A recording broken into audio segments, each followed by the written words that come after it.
Well, that's it. All the practices at the NovaCare complex for the summer are over. It went by fast. It always does. It seems to do that. This is the Eagle Eye Podcast. It doesn't go by fast when you're in Westchester for 7 weeks, but I don't want to get into the old guy stuff. Oh, with Reuben Frank, I'm Dave Zangaro. Eagles head to Cleveland later this week. They'll practice Thursday and Friday. Looking forward to it. With the Browns, and then they play them on Sundays. So we'll have observations and podcasts and all that stuff after those, but plenty to get to today. As you noticed, probably there was no emergency J-Jaw got traded podcast. We apologize for that. I know people were pushing us to do one. It didn't quite rise to the level where we felt like we had a kind of jump to do a pod, but we're going to talk about that a little bit today. Plenty of practice observations. We talked to a few players and coaches after practice. But let's start with the observations, and as always, housekeeping. An injury note of importance today. Miles Sanders showed up with a hamstring injury. He missed Sunday's practice. The Eagles called that leg soreness, and now all of a sudden it's a hamstring injury. Any other player, I don't think you're concerned about it. With Miles, it's concerning. Yeah, exactly, because such a big part of his season and his value as he either hits the open market or re-signs here is going to be tied to his health and his availability. And he knows that. His last 2 years have really been marred by injuries on and off the field. Even some of the games he played, and he missed 8 over the last 2 years, even some of the games he played, he wasn't 100%. So this is the big thing for him. And yeah, he might be back on the field in a few days. You hope so. But when Miles gets hurt, it's newsworthy just because of his history and just because of, I think, the contract situation and just how important it is for him to be available to his team. I mean, he played 8 snaps in the game Friday night, and apparently he got hurt somewhere in those 8 snaps, unless he got hurt on the sideline or something. So that's concerning.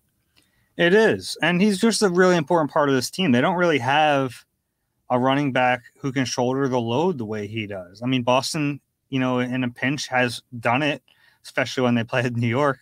But Kenny Gainwell is a nice change of pace back, and we'll talk about him a little bit later today, but I don't think they want him being the guy. Kennedy Brooks has been okay in training camp, certainly not ready to be a starter in the NFL. So they're relying on Miles Sanders. You're just going right past Jason Huntley, aren't you? No, I mean, Jason Huntley too is not ready for that either. Right. Jordan Howard is not in the camp. Who knows? I mean, look, we're getting a little ahead of ourselves, but if this, lingers, well, Jordan's a phone call away. Yeah, and it's at some point they can't keep doing that, but agreed. If Miles can't stay healthy, and look, maybe he'll be back on the fields in Cleveland, and this is precautionary, but he wasn't even on the field today.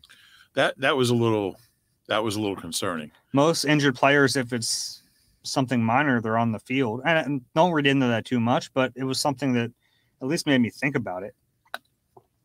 Yeah, no doubt. And like Dave said, if it was anyone else, we probably would just, fly right by it. But with Miles, everything's going to be magnified because of his history. Yeah.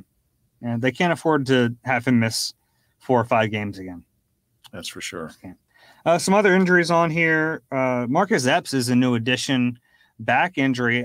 On Sunday, I noticed that he wasn't taking all the first team reps. It was the first time all summer. I thought maybe they were just wanting to see other looks in there, but there's an injury back. Hopefully it's nothing serious. He's their best safety.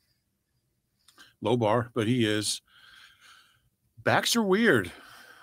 Take it from someone who's had some back issues. They can clear up in a day or two, and you hope that's the case with Epsy, but backs are tricky. I mean, we don't know. I mean, look at Tyree Jackson last year.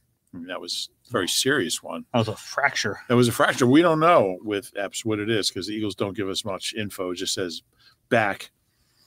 It was his first day on the injury report. So something to keep an eye on. Hopefully it's no big deal, but with backs, you just got to be super careful.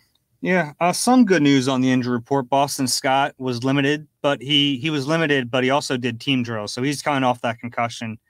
They list him that way, but a good sign that he'll be a full participant in Cleveland. I almost said tomorrow, but no, on Thursday in Cleveland, he should be a full participant as long as he got through the practice fine. Raven Clark returned as a limited participant. Same with John Hightower. So they're getting a few of these guys back. And Britton Covey was full.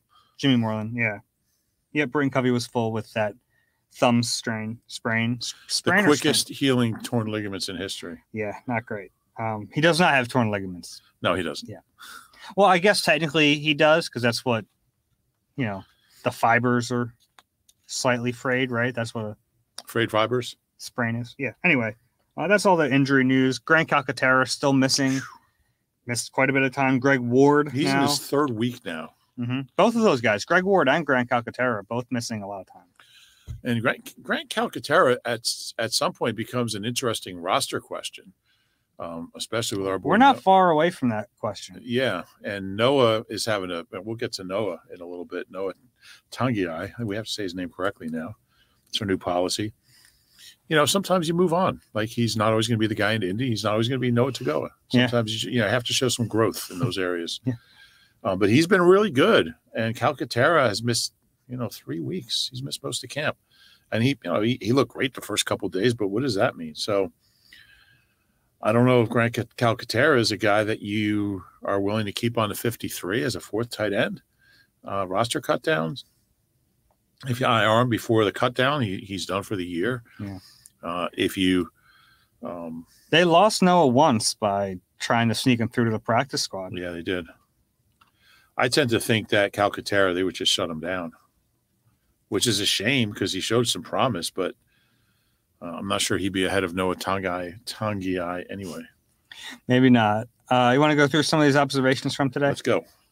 The first red zone period was a lot of fun, and I thought the defense just dominated in there. The first play was a touchdown, but after that, they put the clamps on. It was impressive, and it was one of those where you're like, oh, man, is this going to spiral? Is this going to be one of those, the defense just wins it all kind of days? It wasn't, but that's the way it felt early on. Yeah, I think the defense has really been great in the red zone all camp for the most part. Goal line, red zone, they're just quick, and they're in the right place. Guys are in the right place, and you don't see a lot of breakdowns. Guys know where they're supposed to be, and they get there fast. It's been impressive to see, and they've been. Look, the defense has been really good all year consistently, but we didn't mention Bradbury and injuries. He left, came back, didn't do everything. Doesn't look serious. He seemed fine after practice. He was signing autographs, and he wasn't getting treatment, so that's kind of significant. But it was the part I saw, because I was up in the media house sending the injury report. But the part I saw, the defense was all over the place. Yeah, they looked really good. I think it starts with that D-line. They've been really tough to deal with. And the fun thing is they can do so many different things, especially by the goal line. You can get some big bodies in there. They were working red zone, but you can get into a tight area with those guys. It's tough to run on them, and they can just collapse the pocket very quickly. So I was impressed by that defense early, but I give the offense credit. I give Jalen Hurts credit because he really rebounded after that. Ended up having, I thought, a pretty good day overall. I thought so too. Yeah. Well, he looked really good, actually. He was throwing the ball great. He's got a zip on the ball he didn't have last year. And I think a lot of that is just being more decisive, knowing where to go with the ball and getting rid of it quicker. And I've just been really impressed by him for the most part this camp. Yeah, I thought he had his best throw of the summer on a deep ball to A.J. Brown. It was a tight window to sneak it in there, and he's had some kind of rainbow deep balls this camp, but this was a different one. This was a bullet. It needed to be. He had to thread the needle between the defensive back or the cornerback and the safety over the top. Josh Jobe and Kayvon Wallace. Yeah. Which, look, you can say grain of salt because of who was on defense at that point, but the coverage was fine. The coverage was fine. The window is still the window, So, and it was also another late hands catch from A.J. Brown. Yes, Jobe didn't know the ball was in the air, so I give him a ton of credit. That ball was fun to watch. Like I said, there have been the teardrops in camp. This wasn't that. This was a strike, and it was the best ball he's thrown this camp. I think so. Probably like 30 air yards. 30, 35. Yeah. Yeah, I think they're on the 45 to the 10. I think he caught about the 10. Yeah. Didn't break stride. I think when they do when you do your book on like the philosophy or the wit and wisdom of Dave Zangaro, it's going to be called "The Window is Still the Window." the wit and wisdom of Dave Zangaro. I like that. But the window is still I saw something really funny when we got to the office today. There was these giant pallets with something out there. I know what you're going to say. And it said, "Don't depalletize." Don't depalletize. I actually took a picture of that. That is not a word, right? It is now. It's my favorite word. Wait a minute. I mean, you can't just make that a word. Depalletize? To take off a pallet? Depalletize.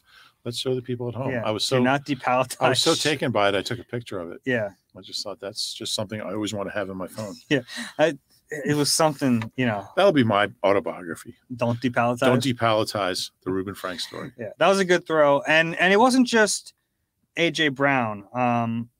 He was mixing around the ball a lot. It was a big Devontae day. I mean, AJ Brown really didn't have that many catches. It was more of a Devontae day. And this is something we saw from Devontae last year, but I wanted to highlight it.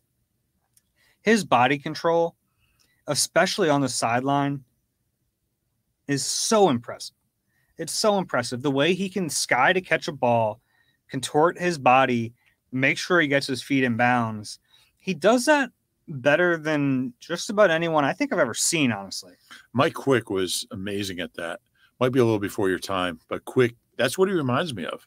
He reminds me of Quick on the sideline. I can't tell you how many catches Quick made like that in games where it seemed like his body was out of bounds. It's just somehow you look down and he got his feet in.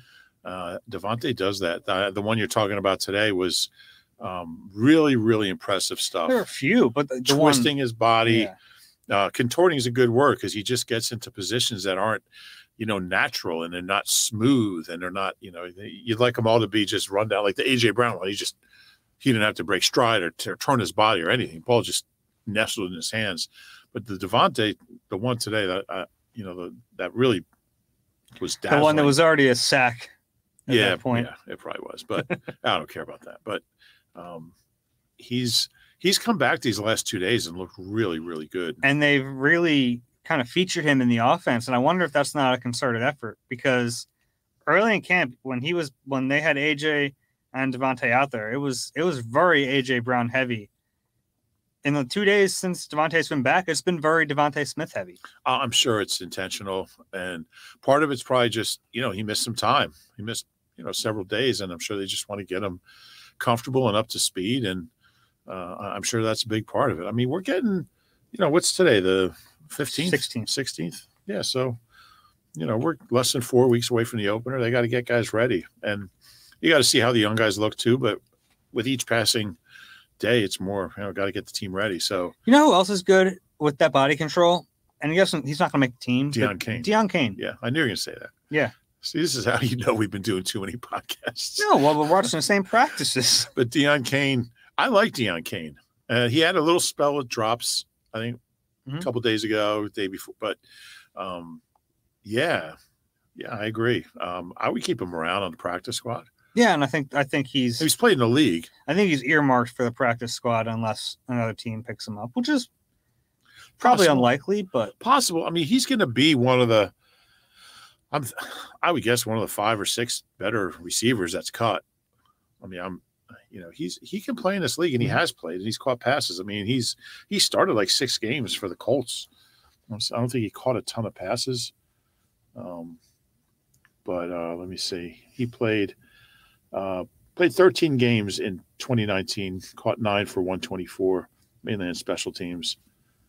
And then 2 years ago with the Steelers, no, he just played special teams. And he didn't play last year. So been 3 years, but he had a 35-yard catch, a 25-yard catch. Deon Cain reminds me of what John Hightower should have been. Both 6-rounders. Oh, Hightower's a 5, I think. Hightower's a 5, yeah. Hightower's a 5. He's not having a good camp, Dave. Well, he was injured for a while. He's coming back from that. Yeah, Zach Pascal was injured too, or ill. He's having a good camp, so it's no excuse. I mean, But anyway, I'm getting off the topic. But Kane does do that really well. I like him. He's got good size, 6'2", 200. He can play, but they just have a logjam there, which is weird. But they kind of do. Haason Reddick had a fun sack today, and it was actually on the play that Devontae Smith caught it near the sideline. It would have been a sack. They lined up. I don't know if you noticed this. They had Reddick as a stand-up rusher inside Brandon Graham, who was out on the edge. Interesting. And they've done that on occasion, but they have some fun looks they can throw out there. And they're not going to do that a ton, but they basically had Reddick shoot the B gap, and he went untouched after Jalen Hurts. So they have some fun things they can do. Yeah. And Gannon has told us, I mean, they want to give different looks all the time. He likes versatile, smart guys who can do a lot of different things. And that's just an example of it. I mean, Reddick's going to do a bunch of things. And I like Reddick. I didn't really see a lot of him the last couple of years because, he wasn't really with great teams. Arizona was okay, but I've been impressed. I think he's got a nice game. I'm really curious to see what he can do this year. I'm really excited to watch him go against tackles that aren't Lane Johnson, because Lane has pretty much shut him down this camp. Yeah. And that's not a knock on Haason. Lane's one of the best tackles in the league, and he looks like it. So it'll be fun to see Reddick in Cleveland this week. I have a chance to actually get some decent rushes. Yeah, I think he's shown up. There's been times he's shown up. Sure, but I think if he was going against a lesser, like if Lane wasn't here and they had Driscoll there, sure, we'd see a pretty big difference. I was wondering who you're going to go with. I thought you might go with Antone there, but yeah, no doubt about it. And I'm really excited for these 2 days of practices. But certainly, whoever he faces won't be Lane. Mm-hmm. What else do we have here? Goedert, big Goedert day. A few passes in a row he caught. There was one on a goal line situation. I like that Nick Sirianni does this, by the way. That was fun. He'll like all of a sudden the competitive period from the goal line, one play, offense versus defense, and you kind of name a winner right there. And he'll yell out a score like defense is up 5. Very game specific situations. Like offense needs to score on this play. So last play of the game. Yeah, offense is down. I think they ran a 2-point conversion. Yeah, doing that. Yeah, I think it's a really good way to keep guys engaged. Yeah, it's fun. Create those situations. Yeah. This one was from the 1 yard line. It was like a great play. It was like a play action boot. Jalen rolled right, and I forget who was in coverage on it, but he has Goedert, and it's kind of like a waiting game because the defender has to make a decision. Hurts is rolling out, and the second the defender took a step, Hurts lofts it over him to Goedert for a touchdown. It was a pretty play, and we've seen them hit those plays because it puts the linebacker in that case or linebacker or safety, whoever's covering the tight end, in a really tough spot because, especially in that tight area, because Jalen can run it in. We saw him do it 10 times last year, but if you leave Dallas Goedert, who's a Pro Bowl caliber tight end, he's going to catch a touchdown. Yeah, and Jalen used the middle of the field for that one, which is always encouraging. No, this was a boot right. Well, he rolled right and threw to the middle of the field. Was that the one in the right corner? Yeah. Okay, yeah, I'm thinking of a different play. Yeah. But yeah, he had one to Goedert where he kind of he rolled out to the right, threw across his body to the middle of the field for a touchdown to Goedert. Goedert had a big day. Goddard's had a great camp. Well, he's one of those guys you just take for granted. He's really, really good. It's always there. Yeah. And it was, TJ Edwards was on the losing end of a few of those battles. And I thought TJ had like decent coverage. It's just Goddard's a big dude with a big catch radius. And if the ball's where it needs to be, you're not stopping it. And that's the nice thing. We've seen that before for young quarterbacks, the tight end kind of being a safety valve. Goedert can be that for Jalen. I think those plays are always going to be there. Yeah. You don't want to rely on it too much because you have these weapons outside and you have some running backs who can catch the ball. So you don't want to get like preoccupied with that. Like some young quarterbacks do, but it's always there. Yeah. Yeah. And like the touchdown in the Jets game, you just see how powerful he is, how strong he is. I mean, that was a weird play too. I've never seen someone dive across the goal line with their back. But you like, if you don't wrap him up, he'll just, he'll make you look stupid. Mm-hmm. And we probably don't talk about him enough, but he's had a really good camp. I haven't seen him drop a pass. Have you? Yeah, I'll have to ask Elliot this one, but I think with his day to day, he's probably has more targets this camp than anyone. Him and AJ Brown were like tied. You want me to text Elliot? No. Him and on the pod. People get on Elliot, and I think this is an aside here. Sometimes like the stats from a particular day don't mean anything, but the raw data does. Targets, it's helpful stuff. So people give Elliot crap for that. I like the raw data. I did the WIP pregame show with Elliot the last 2 years, and the first year everyone gave him grief, would scream at him, and yell at him, and curse at him. And by last year, he had won people over. Mm-hmm. I think people appreciate ESP and the way he does his job. I sure do. I think he's really good. Anyway, but I think Goedert's probably passed AJ Brown in terms of targets this summer. That's been quite a connection, and multiple plays in a row too. And it feels like at times the defense knows it's coming and they can't stop it. Yeah. Kenny Gainwell, mentioned him earlier, dropped a couple passes today. Yes, he did. Smooth hands. We've said that before. He has the most natural hands. I remember a drop earlier in camp. There've been a few. And he had that one where he was stripped the other day by Kaiser White. Yeah. They ruled it incompletion, but we both agreed that was a fumble. Yeah. Now he's coming back from a hip, and maybe he's still not 100%. Although they give these guys a lot of time, a lot of extra time. They're 100%. I'll give guys passes for a lot of things. I won't give guys a pass on drops because they got a hip injury. That's fair. I agree. I'm just looking for what could possibly be going on with him and it doesn't mean he won't have a good year. But you think about Miles, like that's when he started having trouble catching the ball. It was his second year, so I'm like. They don't need this because he's going to be a big part of the offense. Not a huge part, but yeah, I think some of the talk of him taking a huge jump in the offense are a little overblown because he's not going to be the feature back. And how much of that pie is he really going to get? I think he got a good bit of it last year. I think the thing that's going to change for Gainwell is it's going to be more consistent this year. He's going to consistently be a part of game plans, whereas last year, he would have a big game, and then he would basically not play, and then he'd be inactive. And then I think would be a more consistent part of the offense. Overall, though, I don't expect huge numbers from him. Well, a lot of that, I think, was just injury related. He got more reps. But how many touches? He had about 100 touches, I think. 68 carries and 33 catches.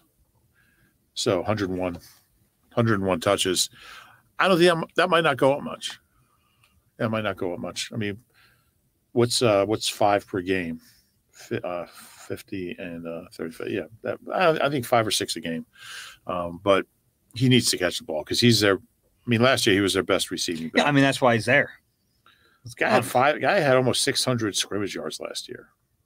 Five touchdowns. You know what's not making the observations, but it was a nice play. I saw Boston Scott pick up a blitz. He's pretty good at that. Yes, he is. Yeah, he is. He's good. He's good at everything. Mm-hmm. Jordan Davis. I liked one play I saw from him that I haven't. Can I tell a quick Boston Scott story? Sure. He was on the sideline, and he's just coming back. He missed what? He was out about 9 days, 10 days, concussion. So it's his.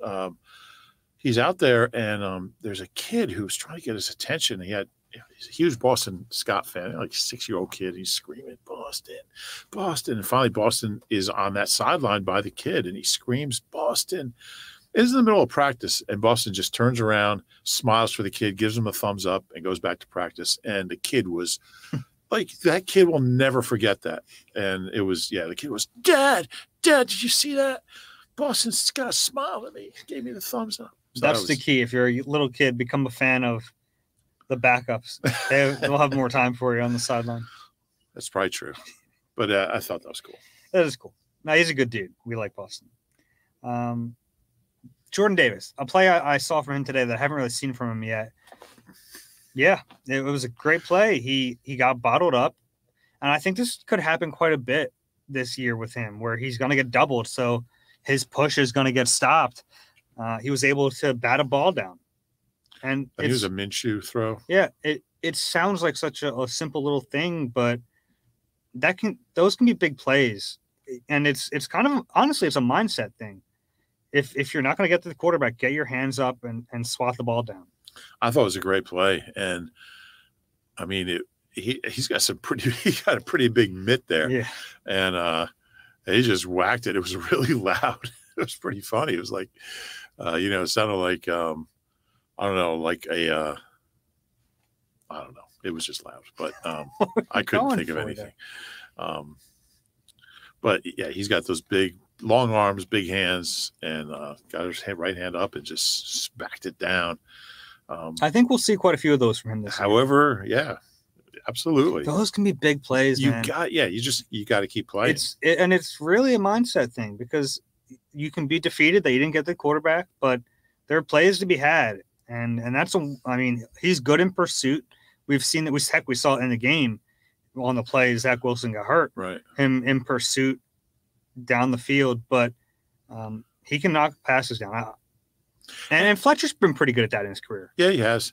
I just think for a rookie who's 3 weeks into his first training camp, to have the presence of mind to do that at practice, that's impressive. Yeah, I wonder how much they coach it up, because some coaches really like to emphasize it, and some don't want to weigh you down with too much. Right. Good question. I think I would emphasize it if I was the D-line coach. Yeah. I mean, I think these guys probably hear that from the time they're playing Pop Warner. Just get your hands up if you're blocked out of the play. It was fun. It was a fun play. Safeties. The depth chart's been interesting today. No Marcus Epps, so they were rotating the spot next to Anthony Harris quite a bit. They started the day with Kayvon Wallace. Then they went to Josiah Scott.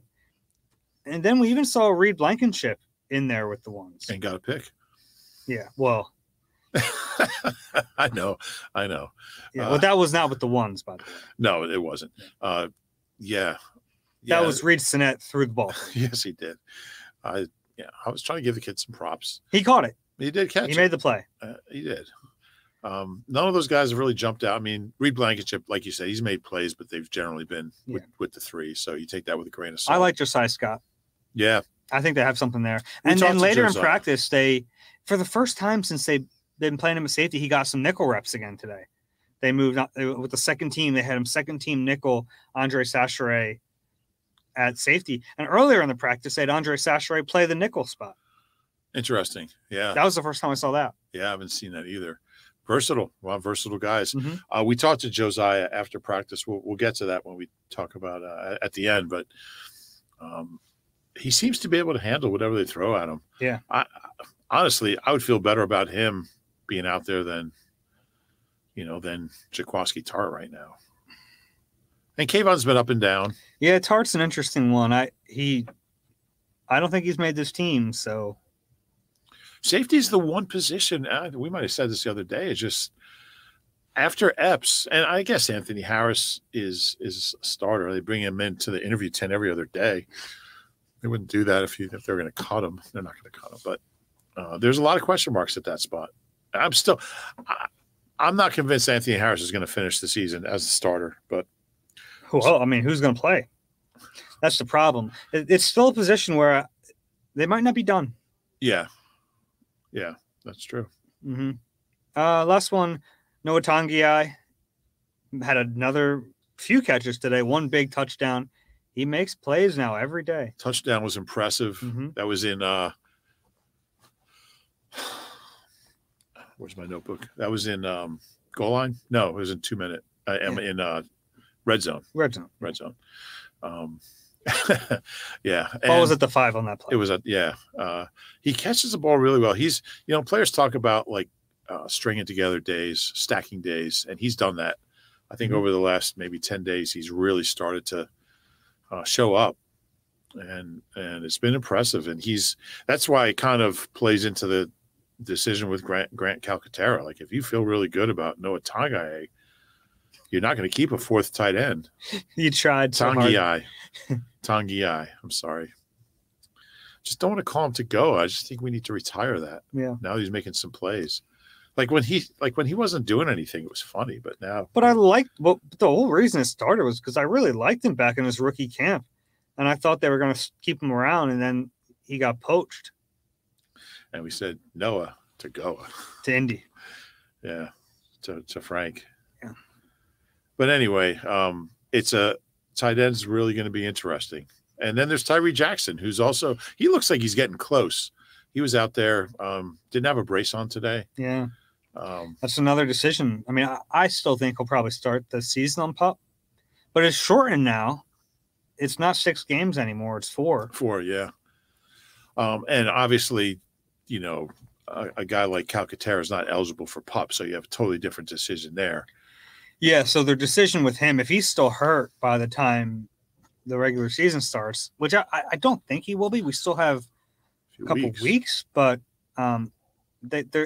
they could either put him on IR before final cuts, which would end his season, or they could hold him, kind of like what they did with Tyree Jackson last year, hold him until after final cuts and then put him on IR. That way he's eligible to return later in the season, but you have to use a roster spot on him at that point. Now you're cutting a guy that you otherwise wouldn't cut, so it's a lot to weigh. Yeah, it's tricky. We'll see what they do. I'd like to see him just get back on the field and make that decision for them. Yeah, I thought he looked close the other day, and then on Sunday we saw him not limping, but just really walking gingerly. Mm-hmm. So I didn't see him today. He was out there. Was he out there on a side field? Yeah. He was actually working on a side field. Okay. So, yeah, he's missed. I mean, he's missed almost all camp. He hasn't practiced in August. July 30th. Yeah, he got hurt. That's all the regular observations. My stupid observation today is I made a play. Did you see my play? No, I missed it. Yeah, and I try to avoid the football at all costs in practice because there's no good that can come of it. Right. No one is going to really give me a pat on the back if I make a play. The only thing that can happen is I make a fool of myself and everyone laughs at me. So I'll give myself a pat on the back here. The ball, it was incompletion. It was coming in kind of hot, bounced up, grabbed it with one paw, notebook in the other hand, smooth toss back to the ball boy. You didn't drop your notebook? Didn't drop a notebook. It's pretty good. Is there a video of this? Maybe. Because if there's no video, it didn't happen. I have witnesses. Okay. Yeah. All right. I can bring them in. But this time I had no choice. The ball came right to me. I will normally avoid at all costs. There's just nothing good can come of it. No. A few years ago, I had one. I was on the one sideline by myself. It was during a regular season practice. So there's no fans or anything.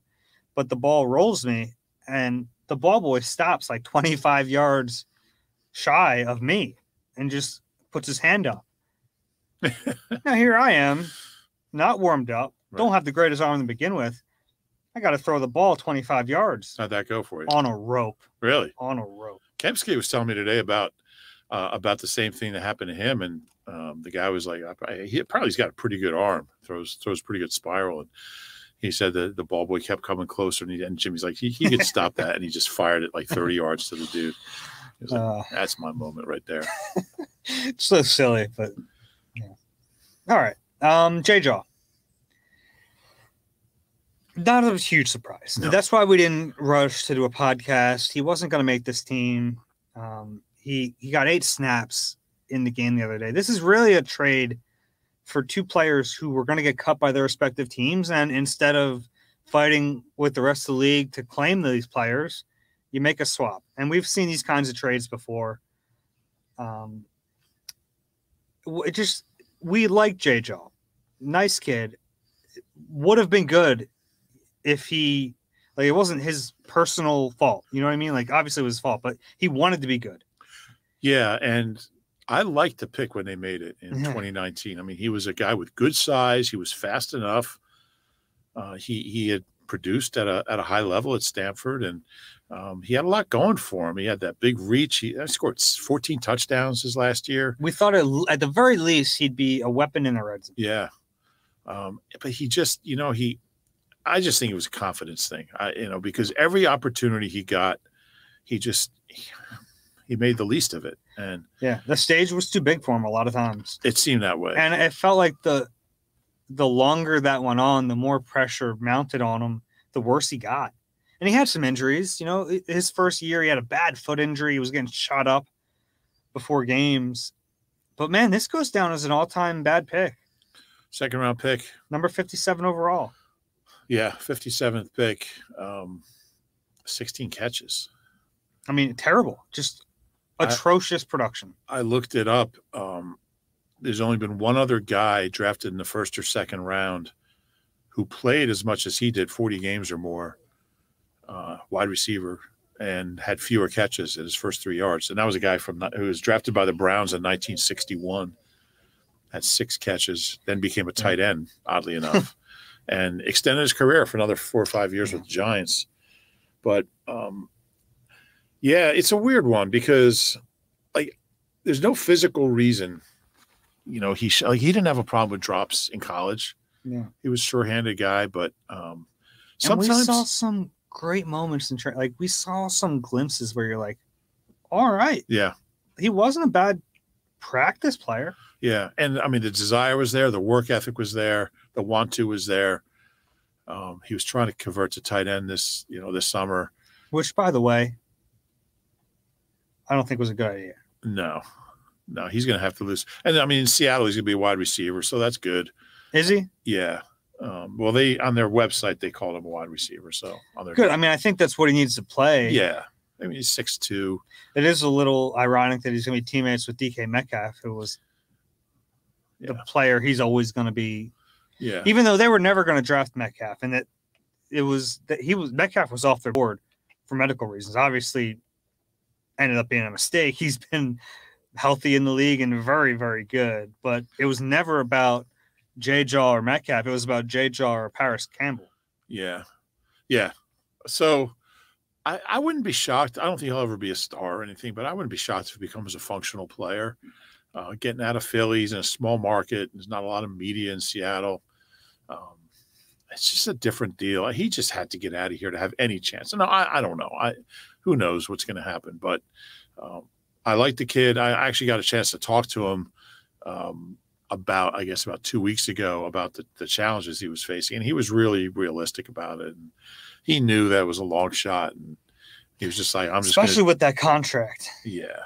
You know, even if he made the team by some miracle, they'd probably ask him to tear that contract up. Yeah. So wish him luck. And being here wasn't going to help him. So it's kind of funny. He goes to Seattle where Sidney Jones has kind of stuck the landing a little bit. Yeah. Another failed second-round pick. Yeah. And they were probably the 2 worst second-round picks. And they were both guys that I liked. I mean, even with the Achilles with Sidney, I thought that was a steal. He's 21. Mm-hmm. You know, so you're going to there have been other bad, like Jaquan Jarrett, we all questioned at the time. Yeah. Sidney we questioned just because of the injury, but we really liked the player. We thought the value was good.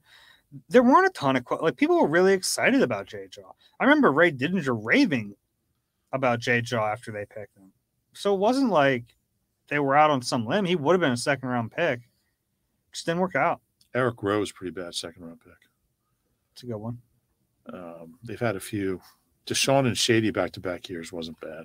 Yes, not bad. Victor Biamiri was a terrible second-round pick. That was bad. Winston Justice. Well, he's functional. Matt McCoy. Oof. How about Matt McCoy and Reggie Brown in the same draft? Although Reggie Brown was off to a really good start. Yeah, his rookie year was fantastic. Yeah. Who else we got? LJ. Well, he could have done better. Quentin Caver. Bobby Williams. How far are we going to go back here? Barry Gardner until they start getting good again. James Darling. Jason Dunn. Jason Dunn was and Brian Dawkins were in the same second round in 96. They took Jason Dunn 7 picks before Dawk.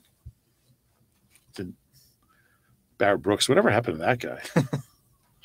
Are we done with that? Yeah. I won't go back to Bruce Walker. He might have been the worst of all. Yeah. So he got cut before his rookie training camp was over as a second-round pick. It's not great. Yeah. Never played in the league. 3 games. Anyway, what else? Who else did we talk to? Talk to Josiah Scott. Go ahead. I wanted to mention the return.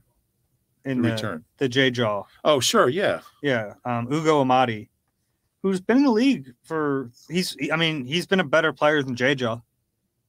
Start some games. He's started some games, and he's been a really good gunner too on special teams. So another guy who he's little. He's like 5'9". He's the same size as Josiah Scott and Avonte Maddox. He's built relatively well. We saw him today. He's over 200 pounds at 5'9". So he's not lacking strength, but they list him as a defensive back. Mostly has played nickel corner, but they think he can play safety a little bit too. And we know they're not averse to using shorter guys at safety. So I still think he's got a lot of work to make the team, but another young defensive back in that mix. Yeah, there's a lot of them. And yeah, I mean, he's not going to make the team, but I would think that maybe they keep him on the practice squad if he's shows anything over these next couple of weeks. Yeah. He was out of practice today, was not participating. Right. Wearing number 32. Yeah. Now I think he would probably do some stuff on Thursday, get him up to speed a little bit. So, yeah, we'll see. Long shot. But crazier things have happened. We saw, a few years ago, there was a guy who we thought no chance to make the team, DeAndre Carter. Showed up to camp a week in because they needed a body. Went on to have a great camp and made the team. So it's not likely, but not impossible either. DeAndre Carter played a lot of years in the league. He's still in the league. Is he still in? Where is he? Chargers, apparently. Okay. I knew he was still in the league. Carved out a nice career for himself. Been with the Texans, Eagles, Bears, Washington, Chargers. Yeah. They loved him in Washington. They were surprised they let him go. And 49ers. And Patriots. And Ravens. And Raiders. Yeah. What teams hasn't he been with? Good for him. I appreciate those kind of guys. Undrafted. Carved out a nice niche. I remember talking to him when he arrived at camp because it was a unique story. This guy kind of coming in late. He made a wish to his dying brother that he would make it in the NFL. I remember that. So, I mean, it's hard to not root for that guy, right? And then he makes the team, and he played a little bit that year. Pretty good punt returner. Yeah, definitely a good punt returner. All right, after practice, talk to Josiah Scott. Yeah. Were you there for that? I was not. I was talking to some guys in the back end. Yeah, he really smart guy. Talked about how much he embraced the challenge of playing safety in addition to nickel, and said it's, there are some pretty significant differences, but it comes naturally to him. He says he prides himself on being versatile and helping the team any way he can. He feels comfortable there. He sees it as opportunities. As the more things you can do, the more you can get on the field. So he's really up for the challenge. They don't have a problem with smaller safeties, and I guess that's the modern NFL. You don't have to be this, big lumbering, big hitter type guy. And there's examples around the league, like Jordan Whitehead. Yeah. Smaller safety. Like there's guys who, Yeah. So, and he was here last year, and he did play a little bit and wasn't awful. But he seems like he's taken some pretty big strides. Antoine Winfield. Yeah. Yeah, there's one. Undersized safeties. Yeah. There are guys in the league. Yeah, and I think it's a relatively new, positions evolve and they change. And the rules are one of the reasons. And, so much of the benefit of having like a Doc style safety, I mean, look, you'd still take him, but guys whose big thing is hitting, if you're getting personal fouls like 2 or 3 times a game, I'm not sure how much you're helping your team. I'm not saying that was Doc's game. Doc was incredible in coverage and blitzing and everything, but just that style of the thumper. Oh, I thought we were going to go another podcast without it. not in your life. But yeah, so it was good talking to Josiah. Good kid, real bright, and said he picked up safety. He said it wasn't a big deal. I think he's on the team. I do too. He has the best nickname on the team. He doesn't like his nickname. He doesn't. He does not like it. I like it enough for both of us. Do you want to share the story? I don't know the whole story. I just know his nickname's the Gnat. Yeah, just he's a smaller guy. He said he picked it up early. He said he was like, what did he say? He was like 5'6" in high school, and they started calling him that because he was a small guy that was a pest and was always, getting in the way and making life difficult for everyone. And he doesn't like it. He said he doesn't like it. He was asked what nickname he'd rather have, and he said he'd get back to us on that. But I think it's a pretty good nickname. I like it too, but he's not a fan.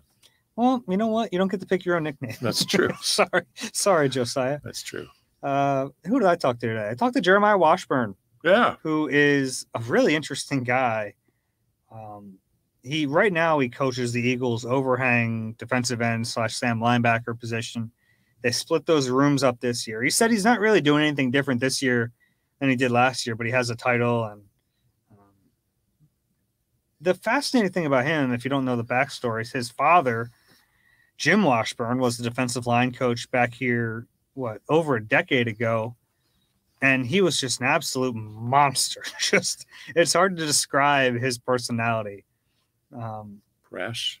Brash is not vulgar. Yeah, brash, vulgar. He was an angry, mean old man, and it was a problem, if we're quite honest, when he was here.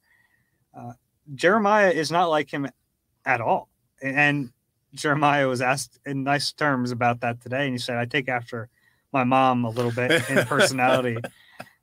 But it's funny. Fascinating. He's and we've talked to Brandon Graham. We mentioned this before a while back, but Brandon Graham and Fletcher Cox to a certain extent, because they had 1 year together, they butted heads quite a bit with Jim Washburn, and to see his son now coaching these guys is pretty funny.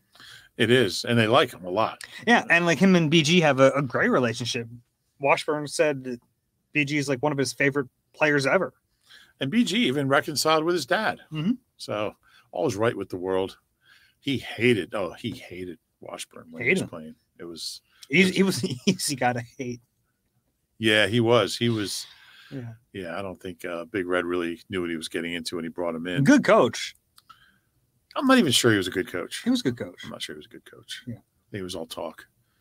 But anyway. Well, I mean, he was in the league for a long time, and he was a jerk the entire time. If he wasn't a good coach, that's fair. People wouldn't have put up with that. That's fair. Yeah, so that's good. That was good that you got to talk to him. Yeah, and I talked to him a little bit about Haason Reddick. He said he's actually more explosive and athletic than they expected. Interesting. Yeah, they seem very excited about how they can use him.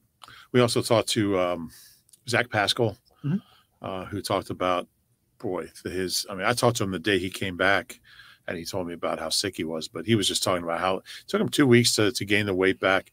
But I'll tell you what, he came back, his first day back, he looked good. He's looked great the entire time. He really has. I thought he was going to look awful. If I threw up 50 times, gosh, Yeah. And he said it took him about a week till he even felt comfortable. He said he's still not where he was before he got sick.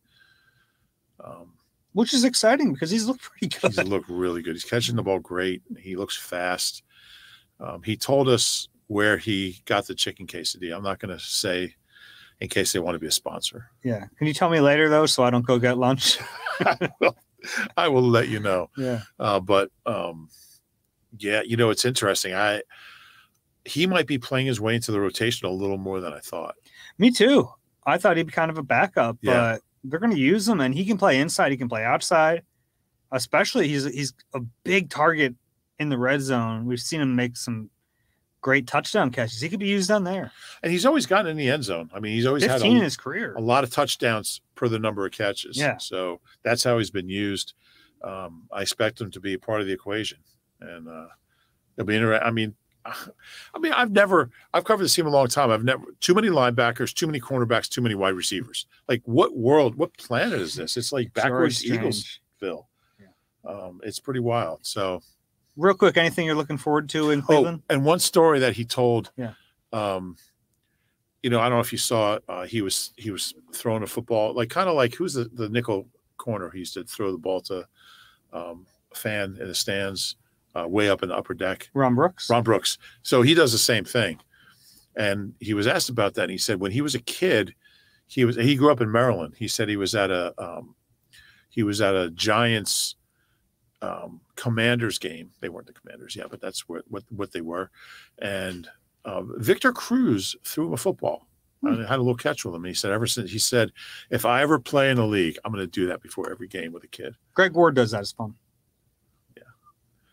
Yeah, he limps over there, and so Yeah, so that was cool.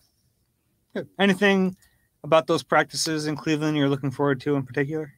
I was just looking forward to going against guys in different uniforms. How many times did you hear that the last couple of days? A lot. No, I want to see. I mean, I want to see these receivers against different corners. I think that's kind of the number one thing. Denzel Ward got activated off their pup list, so that'll be fun. Interesting. Yeah. Hopefully, he's out there for team drills. And it sounds like they're going to be legit practices, 2 hours each. I'm looking forward to watching the Eagles' offensive tackles against Myles Garrett, Jadeveon Clowney. Yeah, like the two strengths of each team going against each other. Yeah, that'll be good work. It's gonna be fun. It always is. Yeah. All right, that's all we've got. If you enjoy the Eagle Eye Podcast, please do us a favor, rate and subscribe wherever you get your pods. If you're watching on YouTube, please click the like button and subscribe there as well. This is a serious thing. Practices are much later in the day in Cleveland. That's true. 2:00. So our podcast will be a lot later. So don't start refreshing your browser until, probably like 5. Yeah, practice starts at 2-ish. Yeah, so we won't be out of there till 5. Yeah. Well, a little later. Well, till 5, till after 5. Yeah, 5 or 6. So the pods will be up probably early evening. Absence makes a heart grow fonder. We'll talk to you later.